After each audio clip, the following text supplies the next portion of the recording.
Ewakoso na yegyina posifo dwumadie ya wodie no emu meka say wamasumdua ba Akyem moda wo poyamantemu sade yehu videos ahodo bi memoa krokran sekan nom ne ade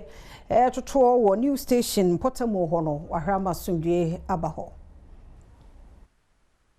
Sadie emebunu bi ema won ho so esoson sikan mu ekọ biaya wo frɛ honom Akyem moda ewo epoyamantemu one station ba ko ewo honom a menteme ho ase bi ekọ so ewo honom nti posifo ema won ho ye hapa okopie mu ewo honom na posifo a wo epoyamantemu ede ensem bi ato abonten se enema ekọ so honom no wote Africa safo ina na etwagu ewo abefontentan so no wohu ye na de ohu ye ne se emema kantinka wo dɔso pa na wokutan sekan a wodi yo yene ewo sabia ye honom na wonhwehwemu ema wokokɔkyeche da nipe wo ba beboa ama posifo aye nhwehwemu ewa asemi mu sede ebe ya ba bia papa ewo bia no wode beto ni nyinamu nso se opesetememufo nya nentiase se sede minche na ekoso honom na omanfo esuro no sese waboa ama asumdwe aba wo honom a wo hwese ebeto aso daa